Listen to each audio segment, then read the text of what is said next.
I always consider myself as an idealist person. That's why my whole company is based on social sustainability and regenerative stuff.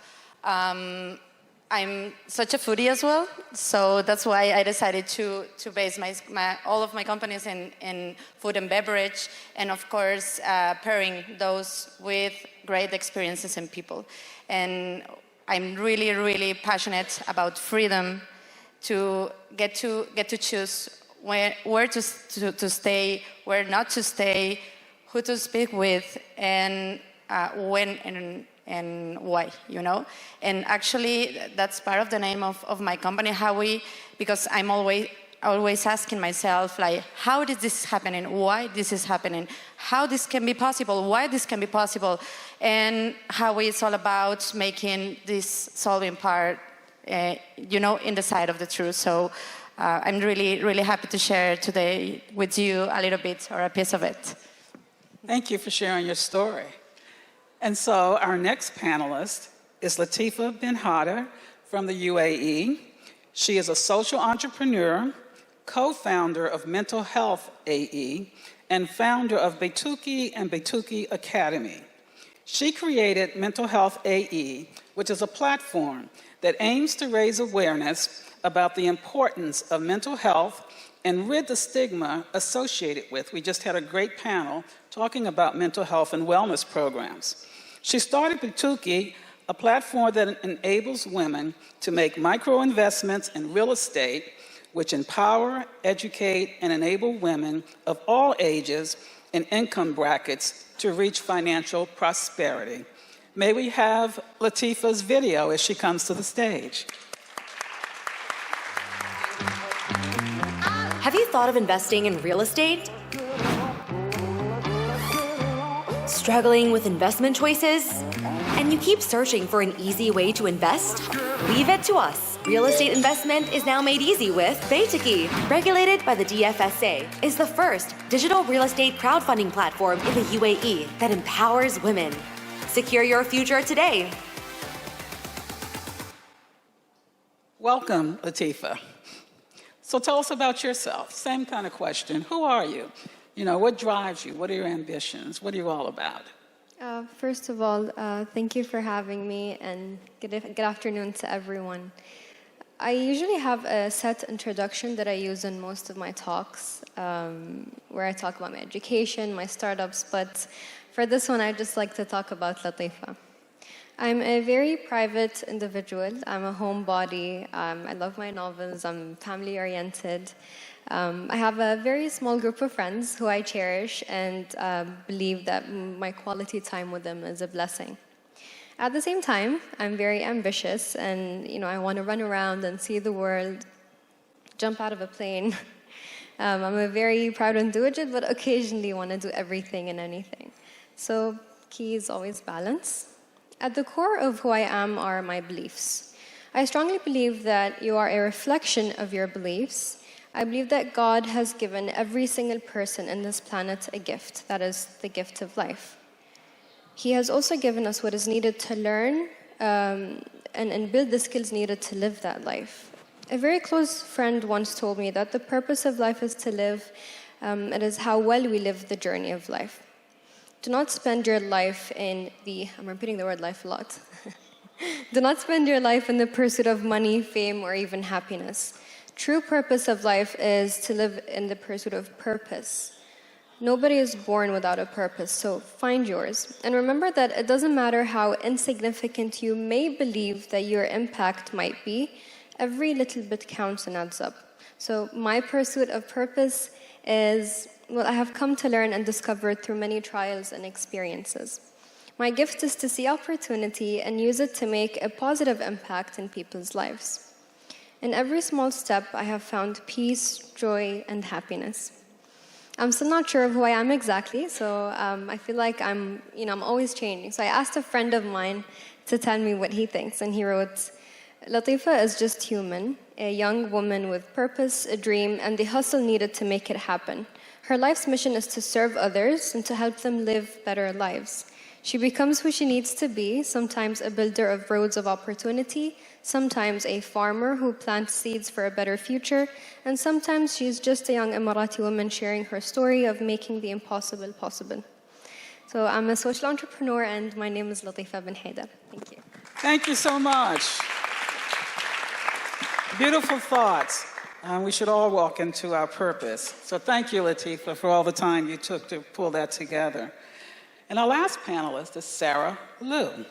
Sarah Liu, from Australia, is the founder of the Dream Collective. It's a top 10 global talent platform and diversity, equity, and inclusion consultancy in the Asia-Pacific region. Within 3 years, she turned this company into a global enterprise which achieved double-digit growth year after year. She was born in Taiwan, raised in New Zealand, and having studied in Japan and built her career in Australia, she is truly a global citizen who believes in using innovation and business for good. Let's have Sarah's video as she comes to the stage. I'm Sarah Liu. I'm the founder and the managing director of the Dream Collective. The Dream Collective is a global diversity, equity, and inclusion consultancy. So what that means is that we work with leading technology companies across the world to help them really solve 3 problems. And that's to either help them attract, retain, or advance diverse talent, specifically female talent. When you have lack of diverse representation in the organization, what that means is there's also a lack of innovation. There's a lack of employee engagement. Throughout this journey, we've actually propelled more than, I think, 20,000 women into leadership roles over the past couple of years. We've actually helped reshape and increase employee retention and female leadership representation for over 65 organizations in the past 2 years alone. Welcome, Sarah.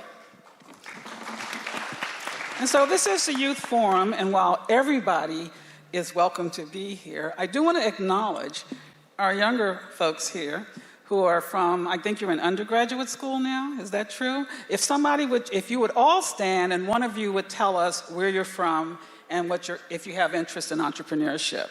Anybody? They're all being shy. Don't be shy. They were shy. Latifa said she was shy, so if she can do it, you can do it too. Anyone? Okay. Hi, well, my name is Razan. I'm Palestinian. I'm a business administration student at the University of Georgia, minoring in human resources, and I would love to follow your path and become an entrepreneur that young ladies could look up to one day. Thank you.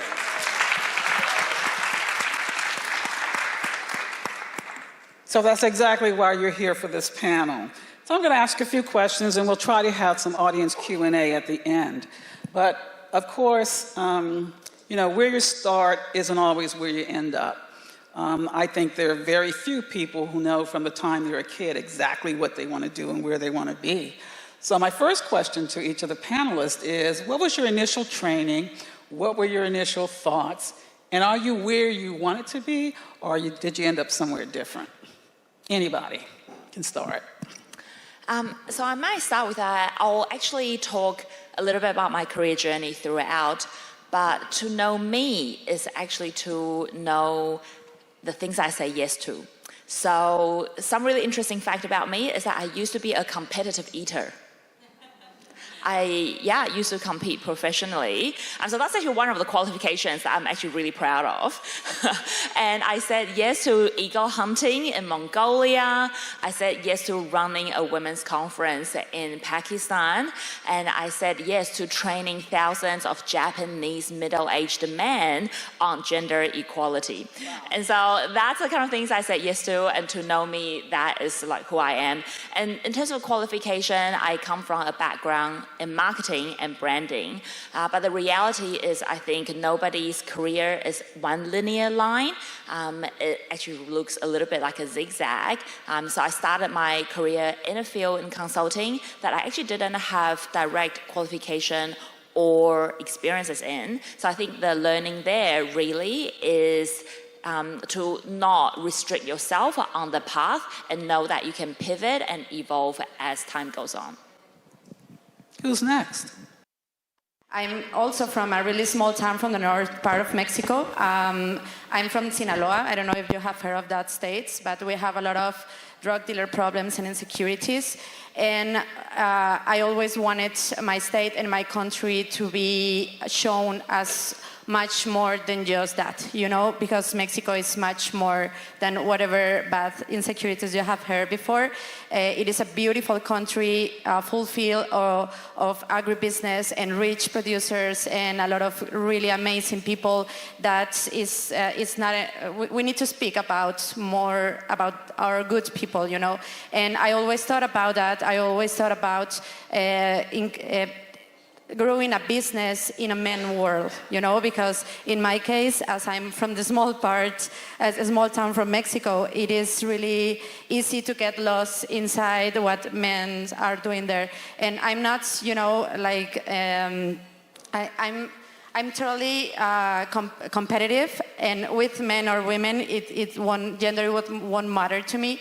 But in my case, with men, it was, I couldn't understand how this could happen to my country and through the new generations that were looking to other women just being right next to a man. So I wanted to do something different, so I decided to move around, to travel a lot, to learn from other inspiring women, and that's why I decided to start my own company and to make things different, as you saw in the video. Thank you, Sarah. Latifa. My answer is actually very simple. Yes, I've always known that I wanted to be a businesswoman and business owner. And what? I had no idea, but I kind of always knew because I grew up watching my father build his own law firm from scratch. I admired his perseverance, his hard work, and automatically it came to me like, yeah, of course I'm gonna go down the same route. Like, there is no question there. But I didn't know that I was gonna start very early, and I started in my sophomore year in university, and I was very lucky to have my mentors and my support group around. But yes, the short answer is I have always known that I wanted to do this. Excellent. So you've told us your inspiration. Sarah, I think you said you didn't come from a family of entrepreneurs. Well, who inspired? I'm sorry. Yes, Michelle. You sat in a different order. So, Michelle, you told us that you didn't come from a family of entrepreneurs, I believe. And so who inspired you to start your own business? Who or what? As you mentioned before, I'm part of the biggest chamber in Latin America of the industrial sector, and I saw a lot of men and women growing their own businesses there. And I was always asking myself, how can I, as you said, how can I be there? How can I be them and better them, you know? And that's why, like, I saw that there's, you know, something different from where I grew up. And I think this is really important because right now I have a little daughter, and she's looking something totally different from where I grew up. So I'm really happy for that. Excellent. And so you said you're also very competitive. Yes. But what inspired you to start your own business versus joining a company and doing that type of thing? Yeah, so unlike your story, who actually always knew that you wanted to start a business, I was very corporate, pursuing my career in the corporate world because I was actually progressing really well. I was getting promotions, and I felt I was really built for that world. But it was as I was going through my career journey, I was confronted by the lack of diversity and inclusion in the workplace. In Australia, when I was changing careers, I was told by 7 recruiters and hiring managers that, Sarah, you're young, you're Asian, you're female in Australia, I would just manage your expectation about how far you can go. I had people say that to my face. And so as I was going through my journey, I was confronted by these problems. And therefore, the reason why I started the Dream Collective, a global diversity, equity, inclusion consulting firm, really is to solve a problem. So for me, my encouragement to people who want to start their own business is always to start with a problem you want to solve. I started by solving a problem for myself that I was confronted by, but once I started on that journey, I realized how big the problem was, right? And how urgent it was to solve the problem. So I always say that, entrepreneurship find me, and I want to stay very close to the sense of purpose, which has been referenced. There's a saying that men start companies, start businesses to make money. Women start businesses to solve problems and make money. So they're not mutually exclusive. And I think you've heard this from all three of the women here today. So I'm going to ask you next, as you became an entrepreneur, what skills did you find that you needed that you didn't have? What did you have to learn as you went along the way? And did you have any mentors or anyone you could speak with? I can go. You learn as an entrepreneur that you have to wear many hats, and sometimes there's just no room for, pausing things or putting them on hold. You just have to learn very quick. So the first thing for me was learn how to quickly learn things and develop the attitude of, well, if I don't know something, then I'll learn it and I'll do it attitude.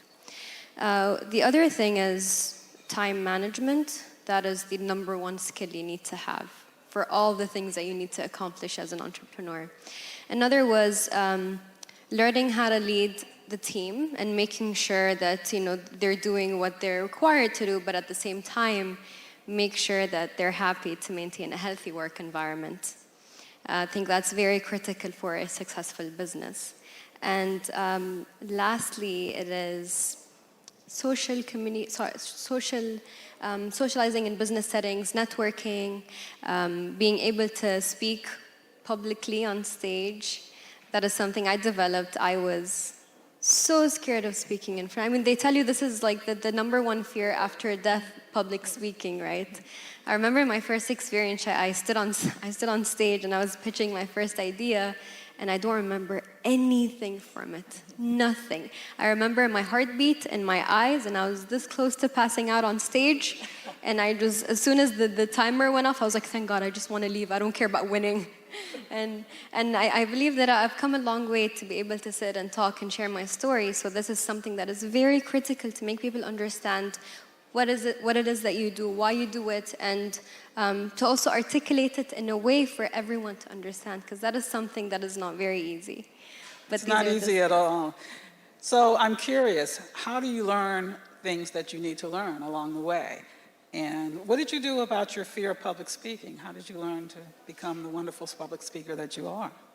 So for the things that you have to do, there is no other way. You come to accept that, okay, so it all depends on me now. It's my company. There is no one else that. So of course you need to understand your limitations, right? And you need to know when to hire experienced people, and you need to trust them. But at the same time, you need to learn everything first to know what to delegate and who to hire. So you're kind of just in a situation where there is no escape. If you don't do it, your company is going to fail. So there is no alternative. So this is the reality of the situation. It is what it is. And for the second part is about public speaking. You just practice as much as you can. And you need to kind of let go of the idea that every single talk you do has to be perfect. It's not going to. We're humans in the end. So you have this, you're going to talk time and time again. And in that beginner phase, you're probably going to screw up a lot, and that's okay. You need to screw up in order to learn and then do better. So any opportunity that was available to me for speaking, like I said, one of the people who inspired me was my mentor at university. I'm very grateful for him. He pushed me to my limits, points where I was just like, I don't know if I like you or I hate you right now, but I'm going to do it. And I'm very grateful for him. So any opportunity that came about for me to speak, I went. Even if I had something tiny to share, it was more about building the skill rather than just, trying to deliver something perfect. And over time, you come to realize that you're speaking to humans in the end, right? So no one's grading you or you're like critiquing you. I'm not, So you come to realize I'm not going to say it's easy, but it's easier than what you thought it would be. Learning by doing, trials and tribulations. So Michelle, what would you like to share in terms of what new skills did you need to pick up when you started your business? I will say that the most complicated skill for me, it was to understand that like 90% of the time what people were telling me that they wanted, they actually didn't want it. I needed to look further, you know. I was like, but he just told me this, or she just told me this, and yeah, but she meant that one, or she meant those, and oh my God, and that is as you mentioned before, Latifa, you need to understand that the other side is human, and with their complexity and with their own, you know, world inside. So it's for me, it was really complicated to understand what was behind the skin, you know, from people. And actually, that's why at HOWY we decided to choose a method called behavioral science. I don't know if you have heard of this.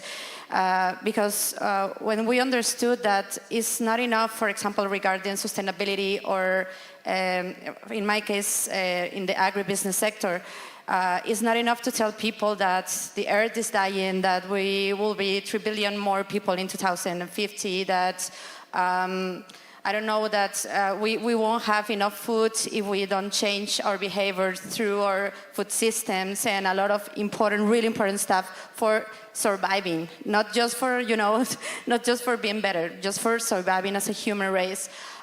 It's not enough. And you can tell really good information, and you can spend a lot of money in marketing telling what is important.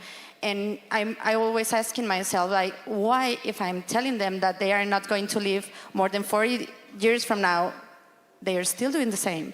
Why why they are wasting? Why, you know, the food, like the current food system is so bad? Why? As I told you, why? How? Why? And in this case, which I get to know this behavioral science that helped me a lot, because it's all about to understand that people need to, you know, the easy stuff. Even though they want to do some good things, if you put it too hard for them, they won't do it.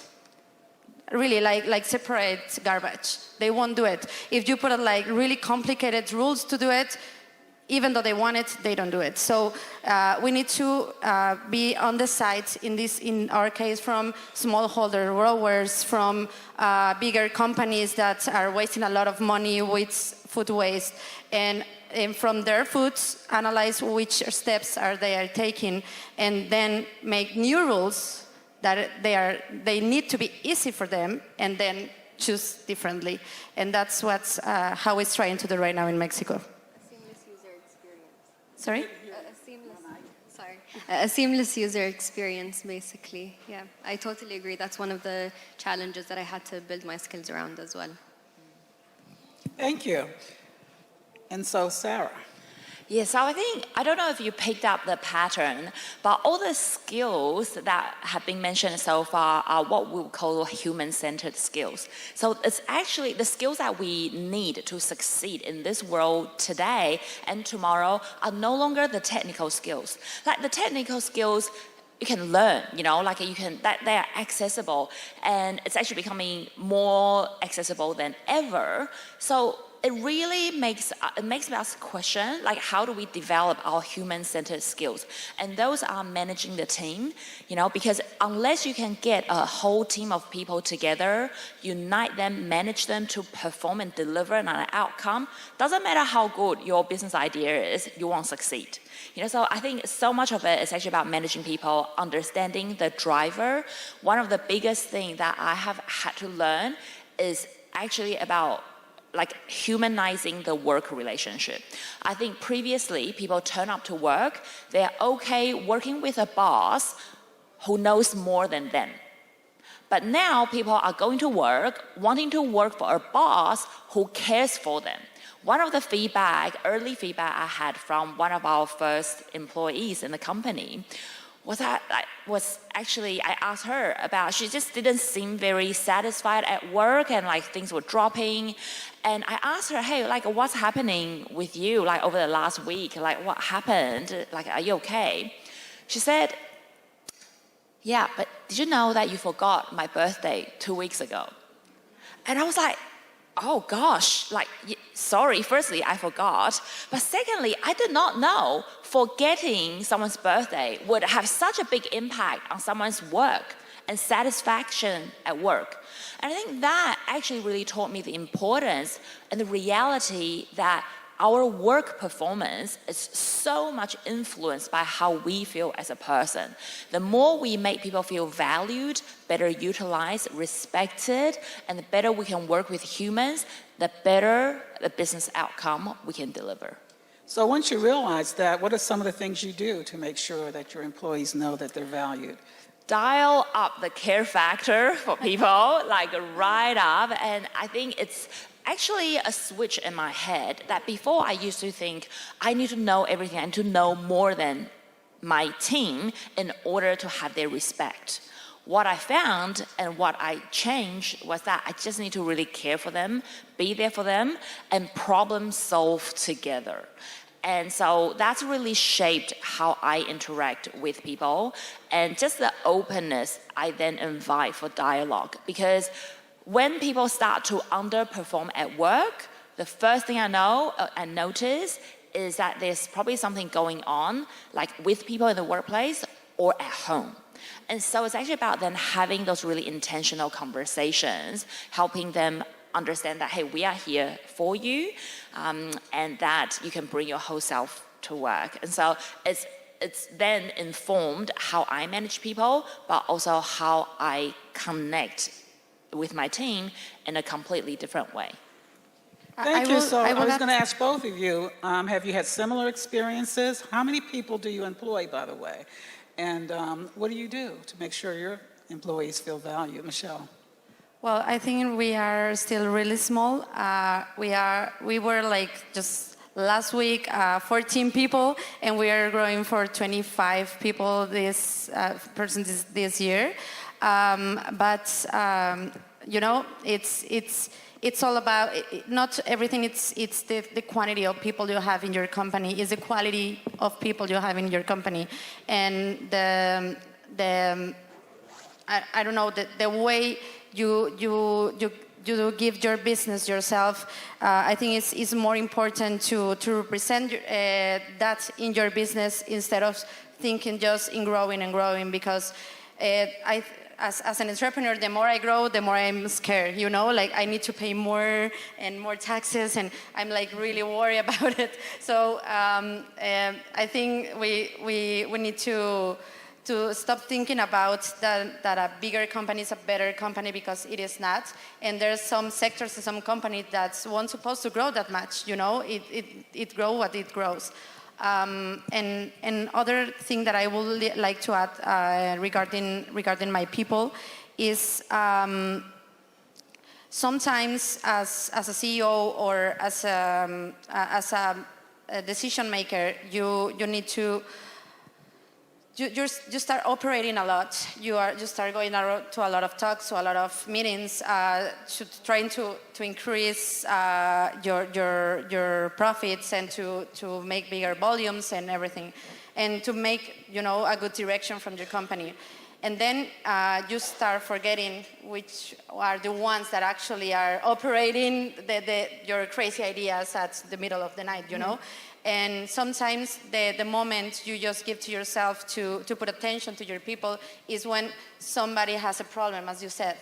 And that's really bad, because if you're just putting attention to the people that is doing wrong, what about those people that are really, really good? So that I learn a lot about that, and I try with directors and managers to have at least some minutes by week just to ask them, how are you? Is everything good? Like, no matter if they're having problems or not. And I think this is really important to understand if you want to grow properly your team. That is so true because research actually tells us that managers or people leaders spend 80% more time with their underperformers. Yes. Because the high performers are so self-sufficient, they don't need anything and they just go on autopilot. So you don't end up investing time with them. And usually things don't get uncovered until it's too late. So I really resonate with that point. For me, I would say, there's a step that comes before the team management, which is making sure that you hire the right people in the first place. And you can only know so much from a few interviews, right? But there are some things I can still use to assess. Is this the right team? Is this the right person that I want to add to my team? It's not only about skill set, because as Sarah mentioned, these can also be built sometimes. For me, it was very important to look at the character of the person, to be able to trust them with, this is my startup, right? I'm not talking about a big corporate or anything like that. So can I trust them with my baby? Can they help me take care of it and grow it? So first, you need to know that you're hiring the right people who you can trust to help you build it. And then afterwards comes the management. And I agree with what with the ladies, what they just said. And from my side, what I try to have in place all the time is making sure that we discuss, okay, we have this upcoming goal, for example, or this is going to happen this week. Let's all try to delegate, because sometimes it's not one person's responsibility. Every single member needs to put in something. And with a startup, all of us wear a lot of hats. We have a lot of outsourced teams as well that you need to manage. So you need to be very clear about what you need, 1, 2, 3, and then making sure somewhere in the middle, like I understand, I trust that you're an outsourced team, but are you sure that you understand it fully, or do you need me to sit with you for another hour or two to revise things with you? So it's about the outsourced teams and the teams inside as well, full time. So to have a healthy work environment and try to, we assess, okay, are you feeling overwhelmed this week with what you have, or do you feel like you're not sure about this? No imposter syndrome or anything with us, right? So tell me, do you need my assistance with something? So we have to be very honest and open. And when you are the owner or the manager, you have to open that conversation, because they would feel insecure about starting it and think that you might think they're not competent, or it might risk their position. So it has to come from up to down. And to kind of just make it clear, you have to be the one to start the conversation. Make sure everyone is in loop, everyone understands. And she's right about what she said. So that's why I'm, about the 80% of your time goes to the underperformers.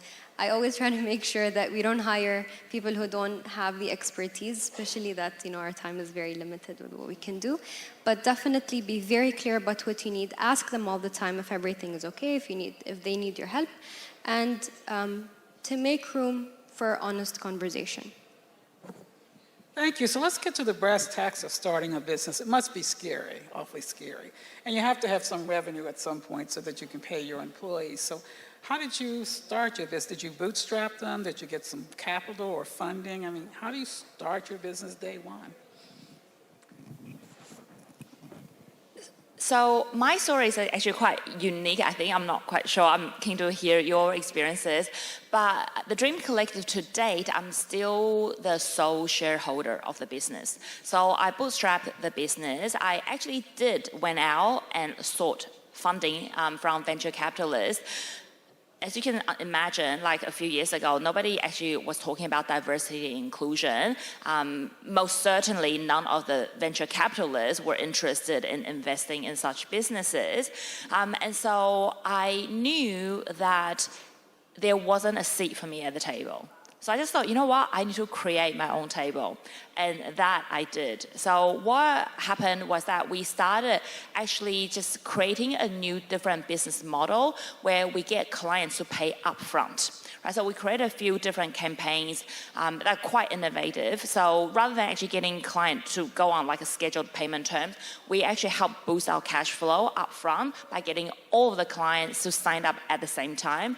The mandatory term of signing up was actually actually they need to do prepayment all at once. And that actually helped fund the business, that helped with the cash flow. And that actually continued to be the way of how we grew internationally. So usually when companies need to grow internationally, which we did, we operate across 6, 7, 8 different locations across APAC.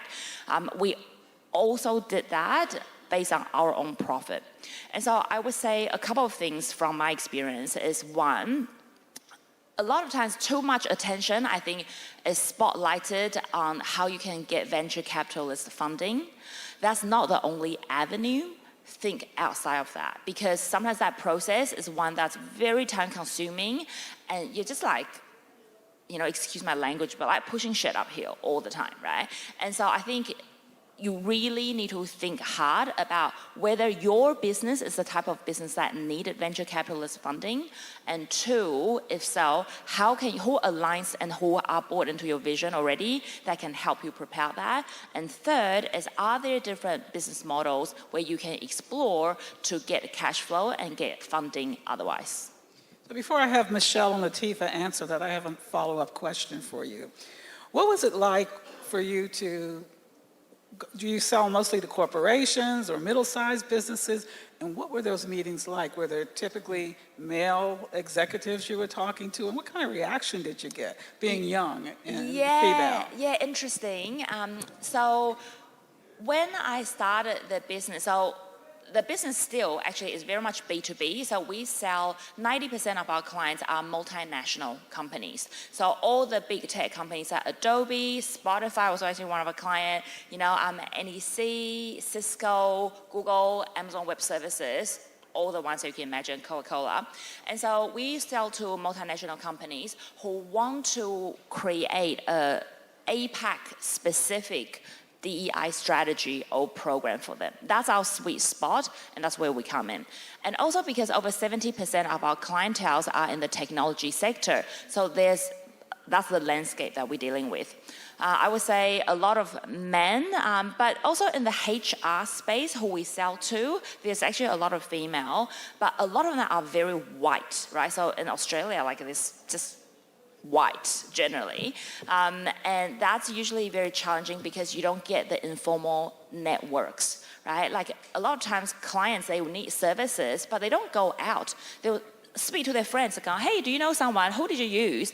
And if you're not in those networks, you can't actually break in. So I really, once again, like in terms of skill set and the focus is where to focus on your time. If you're starting a business, really the most important thing is network. I wish it's not this way. I wish it's all meritocracy, but the reality is that who you know truly matters, and what they know about you will determine how far you can go and the opportunity you can access. So that's kind of like my long answer to... No, that was great.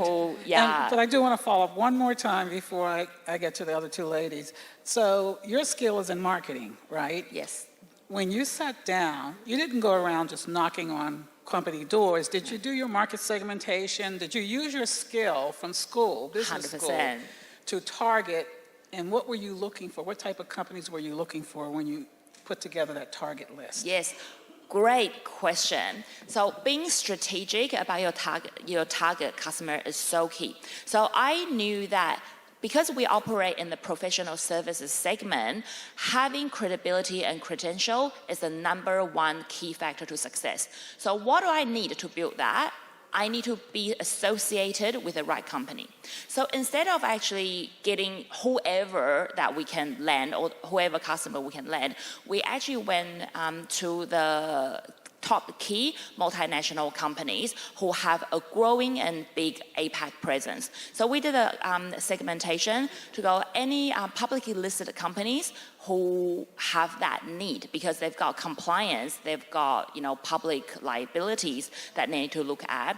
We look at global companies who are leading the way in diversity and inclusion or any progressive work practices because we want to be associated with them, right? Once we build that credibility, guess what? If I tell people, hey, Spotify or Coca-Cola is our client, all of a sudden you're elevated at the same level. And all of a sudden, referrals, trust, credibility come in. So I would say really don't just work hard. As women, we hustle, we work hard as it is already. Work smarter, be strategic, right? And once again, those people help you open up networks. And the other and final thing I'll say is if you go in with one client, we only went in with a client who has multiple offices in the APAC region. So we know that if we win one, we open up doors to 5 different locations. So rather than working really hard to crack each one of the 5, you do one and you do that really well and you succeed and you scale that way.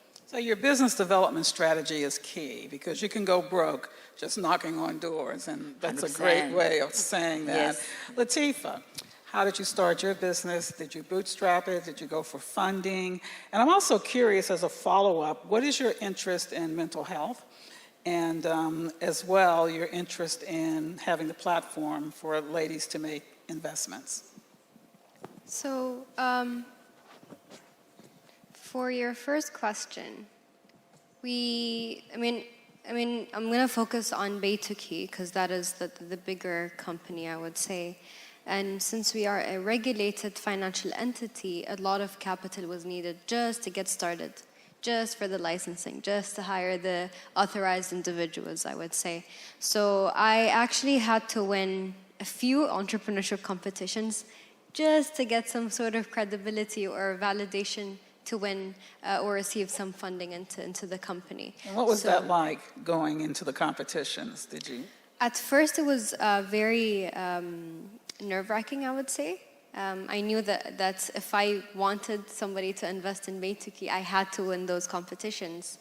And I believe it was my competitiveness that helped me win. I actually won all four competitions, I think they were, in the span of 1 year, just to get that validation. So we did get funding for Baytuki to get started. We haven't raised funds from other individuals yet. So currently, we're still looking at, the next stage would be seed funding, and we're not looking at that yet. So that is to answer the first question. I did have to put a lot of effort just to get that initial funding. As for mental health, AE, I started out, it was my first project as an entrepreneur, sophomore university, and it wasn't planned, I would say. I mean, I studied business management and finance. I had nothing to do with this. But I had a friend come up to me and, she went, I'm struggling with this and that. And every time I search online, it's just advertisements. I just need information, specifically in the UAE. I want to know what to do or where to go. So I tried to look something up. I also found advertisements. I spoke to my co-founder who was helping me work on something else back then. And 2 weeks later, I received www.mentalhealth.ae. And I was like, what is that? It's blank. It doesn't open anything. It's like, that's our next project. It's just something to give back to society. We're not going to, monetize it or anything.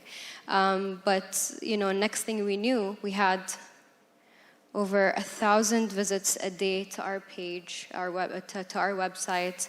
People were requesting for more. They were telling us, what, we need 1, 2, 3. Is it something you can do? And we thought, what, we have the business skills needed to do something like that, and we can build a network of professionals who can help. So right now it's an awareness page, and we connect people with the professionals that they need. But this is where my passion comes in.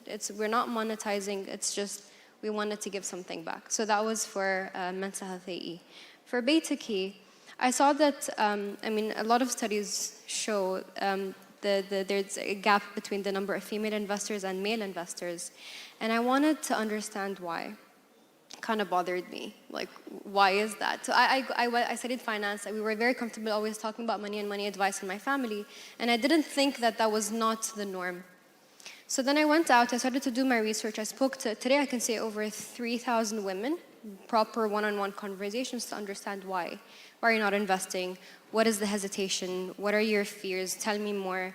And I came to realize that, it comes down to 4 reasons. Lack of sufficient funds to invest in real estate. Now we're talking about real estate specifically. Not everyone has like a few $100,000 lying around to buy a property outright. A lot of them also when they hear the word real estate or investment or finance, an image of a guy in a suit pops up and automatically it becomes yeah, maybe it's not for us. It's kind of intimidating. I don't want to approach it.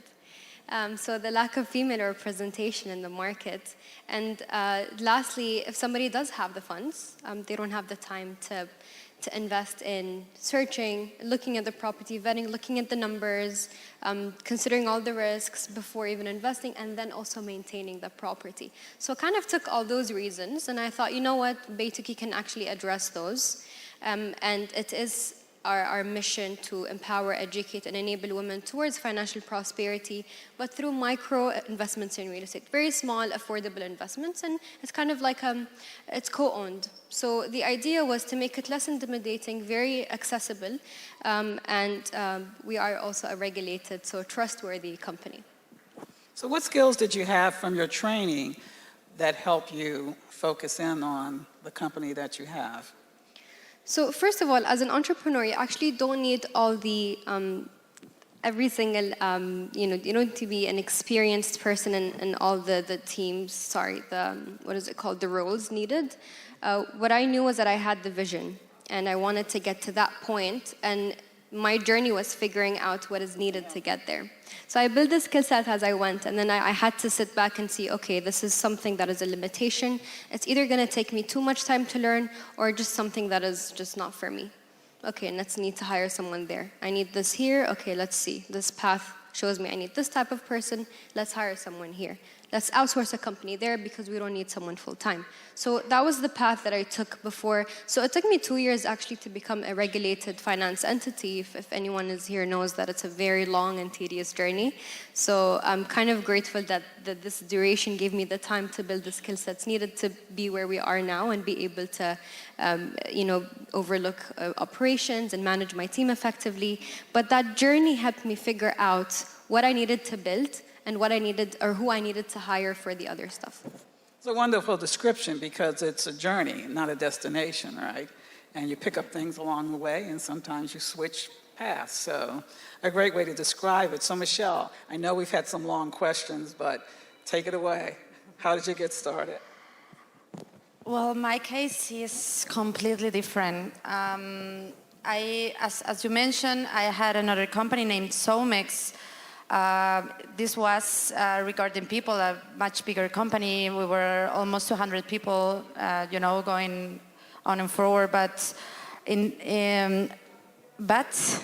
COVID happens, And I found myself on, I think it was February when everything shut down at COVID. And I found myself stuck with a lot of employees. I've always dedicated myself to food, so food was trying to survive, and it was the only thing that was trading in that time in order to food security, as I know the Emirates is one of their main goals to reach. But what happened to me is that first, my clients stopped paying me. Imagine that they had, 30 days of credits, and they were asking me, can I pay you at 60 days? Can I pay you at 90 days? Then can I pay you at 120 days? And I was like, no, no, please don't. You're going to kill me right now. And I don't know how it works in your countries, but in Mexico, for the agribusiness, in 90% of the cases, you need to pay in cash to producers. So they are daily surviving in this case. And if you're not paying to them, they are not going to eat that day. So it's really, really difficult. And I had to have cash in this side, and on the other side, they were asking me for 120 days of credit, huge companies. And I was like, what am I going to do? And this is in a middle advice, and my partner practically disappeared. And I was alone with this. I just had one partner. Right now, I don't have partners. You need to choose very wisely your partners. And I was really, I shocked. And this was March 10. And then on March 16, I had the news that I was pregnant. And I was like, wow, what else can happen? And then COVID was like, what? Like, you don't even know, lady. And then I found myself with like 3 huge stuffs like mixing at the same time in my life, you know, like getting pregnant, like being a mom, and I don't know if some of the ladies here are moms, but it's a journey as well, like to get pregnant, to know what type of human you want to be for the kids you're going to have, and then your business is crashing, and on the other side, the whole world is closing up, and you are totally disconnected from everybody. And I got a little bit depressed, as you can imagine, and my business, I decided to close it. And that's, I think, the most difficult decision I have ever made in my life, to hire a lot of people and to analyze what I can do better, you know? And in this case, 2020 was like three years ago or something. Time goes on. And then when I was in this particular part of my life, I started asking myself, how this is happening? Why this is happening? And that's why, I decided to try to make something like not from like zero, because I needed to pay all my employees and I needed to close everything I did before with 26 countries. 26 countries. So it was really crazy. So in this case, I decided, like, even though I was minus something from starting another business, I was totally closed in my house. Like I couldn't go anywhere, because as I was pregnant, they didn't know at that time if I am going to die if I touch something, you know.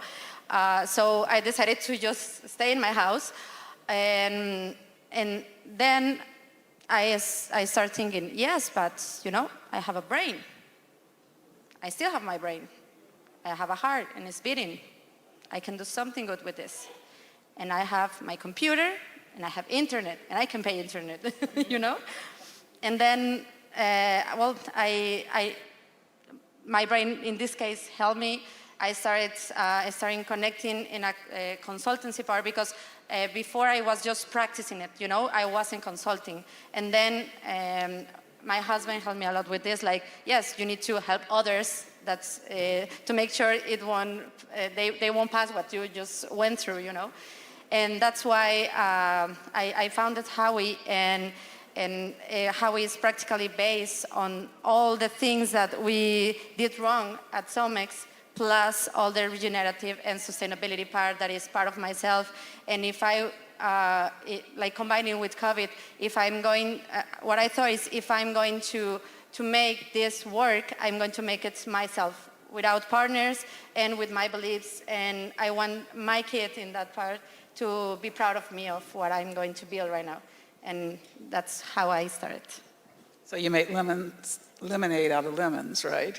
Yes. Found a way to get through that. Yes. Yes, I did. We are going to have time for questions, so if you have questions, just jot them down so that you don't forget. And we have 2 mics, but I'm going to ask 2 last questions to the panel for each of you. What are the challenges for you going forward? What's your vision for your companies going forward, and what challenges do you see that you'll need to overcome in order to get where you want to go? And we'll start with you. So our vision for the Dream Collective is to become synonymous with diversity, equity, and inclusion for the Asia-Pacific region. So when people think about diversity, equity, inclusion, they think about the Dream Collective, and that's what we want to be known for. So in terms of the challenges that I anticipate, to be honest, I'm not afraid of the challenges that I know. I'm afraid of the challenges that I don't know yet. I think and that is what we're dealing with here in 2023 and beyond. And that is what's partially exciting because I hate predictability. Like if I know what tomorrow looks like, I'm like really bored, like, you know. So I love embracing a world that's unpredictable, that's somewhat volatile, and that's the reality of the world we live in today. But the flip side of that is we need to equip ourselves for so much uncertainty. And how do we do that is through, I think, a couple of key things. One is adaptability, right? We need to be adaptable. We need to evolve constantly with the situation. And two is that we actually need to be able to think on our feet. You know, like what you said, like coming across crises and challenges, and just the ability to remain calm and think through what have you got. You know, I've got my brain, I've got resources, let ideas come and actually go on that process, right? And also the third one is to be resilient. And I think sometimes that it can just sound like a really vague term. Like, what does that mean by like being resilient? Is actually the ability to fall and get back up, fall and get back up.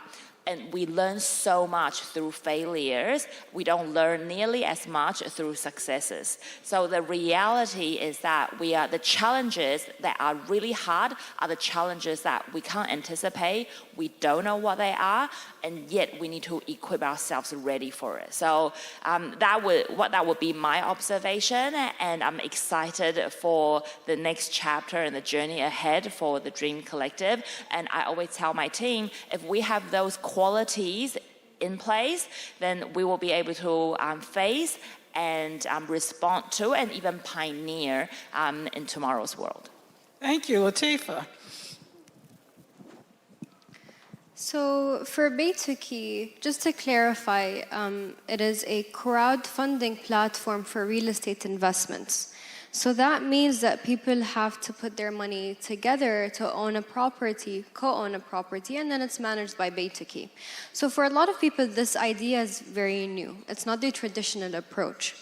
And to put that sum of money online as well, and not to visit an office or something in person, is challenging for many.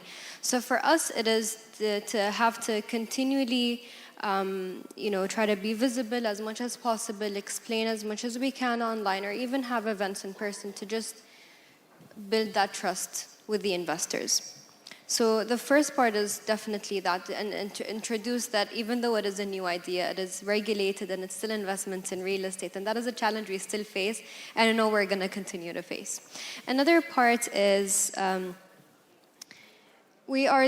currently it is about competition. We're currently one of 3 players in the entire UAE market. There are no other companies, but I know that there will be more because it's a very promising market. And we have to continually innovate, be on top of our game, to make sure that we don't, fall behind. And the other part is risk management. So again, we're talking about investments. I'm not selling a product. It is, a service that I'm selling, and it's a kind of a commitment because you're giving us your money, to invest in real estate, and you have to trust us to manage that for you until the sale. So it's kind of a whole journey with Baytuki. So the risks are that, we have to vet everyone. We have to screen them from business partners to clients, and also vet if the investment opportunities are promising or not. So all the forecasts, again, that we have to do, of course, we have an expert team.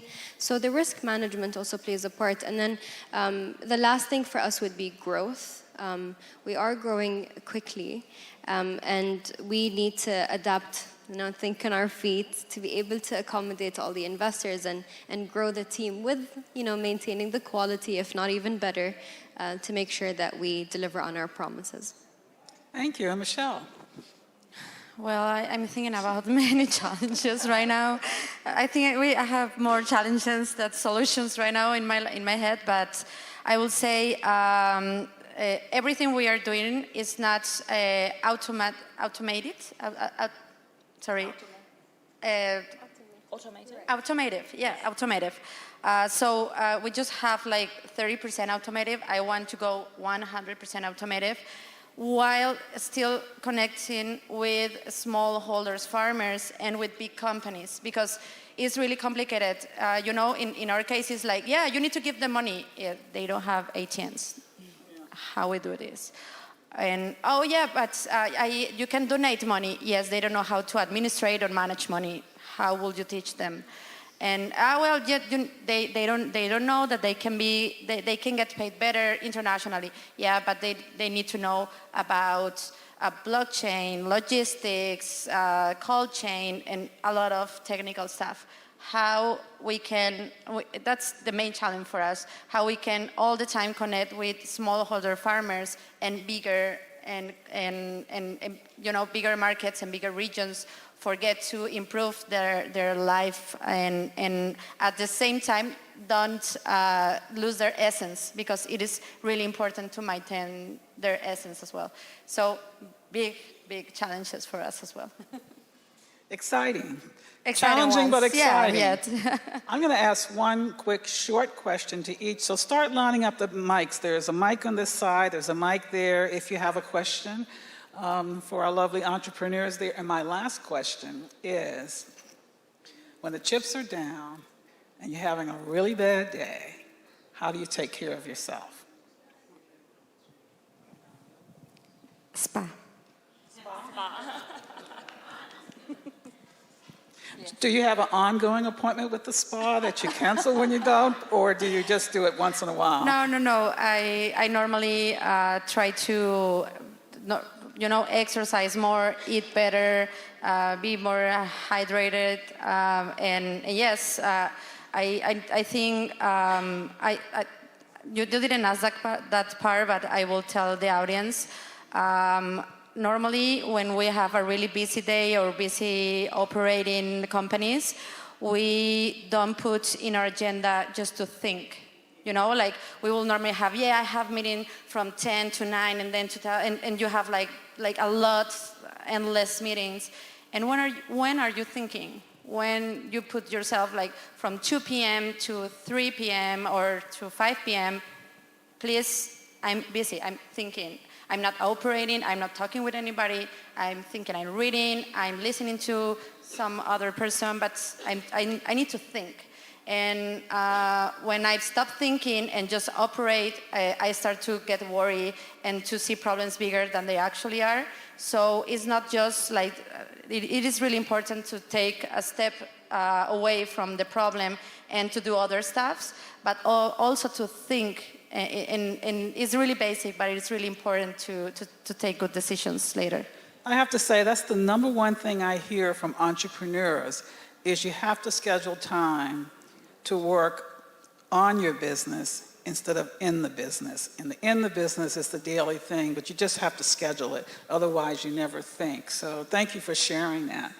Who'd like to go next? How do you take care of yourself? So a couple of thoughts. Number one, understand that your career journey, entrepreneurship or not, is a marathon, not a sprint, right? So you absolutely need longevity. And so one is understanding that it's a long race. Don't use up all your energy at one time. That's really important. Two is make sure you have a training partner. So for me, that's my husband, who's really supportive and who supports me and who really is the emotional anchor. And it's great if it's a partner, but if it's not, who do you have around you that can support you? Because you can't run this marathon alone. You can't. I'm just going to tell you right now, right? So who do you have around you that can support you through the ups and downs? And finally, I think a really important thing that I see in people is that when they say they're tired or they're burnt out and they need rest, they don't understand which type of rest they need. If you Google it, there are actually 7 types of rest for people. There's physical rest, emotional rest, social rest, creative rest. Which one is it that you need? So a lot of times I see people, entrepreneurs, who go, oh, I'm so burnt out and, I've just had a week of doing nothing and I come back and I still feel exhausted. Why? Because you're probably not getting the type of rest you're after. So I would say be really intentional in uncovering what type of rest you are after. and be really intentional about the people that you have around you. And the last thing I'll share is that in the book Lean In by the former CEO of Facebook, Sheryl Sandberg, she said the most important career decision a woman can make is who is she going to marry and if she is going to marry at all. And I think having that training partner around you, whether you have it or not, who it is, doesn't matter, but you can't run the race alone. So find someone who can cheer you on. Well, I'm a lifelong learner. I like to learn something new every day, and I learned there's 7 types of rest. So I'm going to look that up and Google it when we get done. Latifa.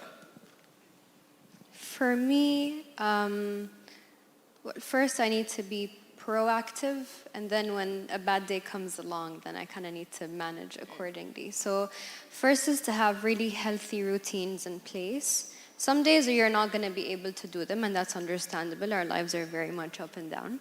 But you need to have your healthy routines in place, and schedule them in. Like, you know what, in the morning I'm going to work out, and then I need to have my breakfast. Because when you're really busy, sometimes you even forget to have your meals, and that kind of doesn't help, it leads to burnout very quickly. So your meals, your workout, and then time off, definitely. That is something I actually learned recently. I'm very excited, okay, I'm gonna schedule everything, let's do all that. And then I forget that I'm a human, I'm not a robot. And I need that time off just to kind of, a buffer between meetings or, for example, day event, day not, like something in between to allow me to sit, reflect, and then work on my business and not in it, as you said. So that is number 1. Number 2 is when you're having some challenging days is to be able to take a step back and start journaling, write them down. So today I had this, and that. Sometimes you don't even know what's bothering you. So you write them down and you come to realize, oh, okay, so it comes down to this. Now, is it something I can work on, or is it something that's out of my hands, or is it something I can ask for help with? So to be very honest with yourself and to have those practices in place, really tiny things go a long way. And I find that these practices help me a lot. And more often than not, you would find entrepreneurs always working, even on weekends sometimes.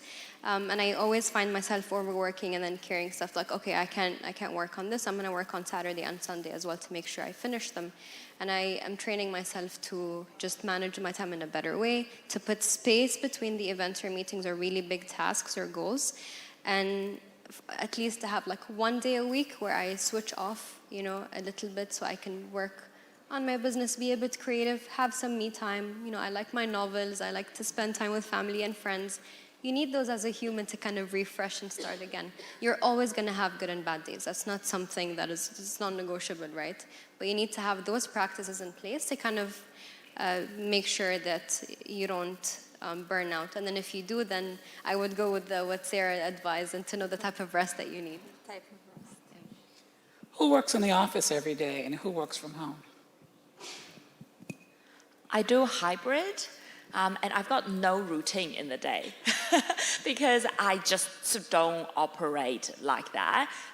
So I think it would just offer a different perspective. I think having routine is fantastic, something that I'm actually working towards too. But if you're someone who doesn't work with routines, I think that is equally feasible, but you just need to find a healthy pace. But for me, it's hybrid, so I do 2 days a week in the office, the rest of the day working from home. In my case, it's hybrid as well, and it depends on the week, and it depends on my mood as well. Same here. I don't like to travel to the office if I have a really busy day. I find that I'm more productive when I'm just on my desk. And yeah. Oh, by the way, what I meant with routine is like to work out, to have the meals, and just like, for example, a wind, like in the evenings, what is the exercise that I do to just wind down, right? So you don't think about your work and dream about them and then wake up also thinking about it. So to have those in place. But none of my days look the same at all. Yeah. Well, thank you, ladies, so much for sharing your authentic selves. I think you've really given us a great picture of you, and I hope our university students here especially appreciate that it is a journey, not a destination. We all have ups and downs, and to persevere. And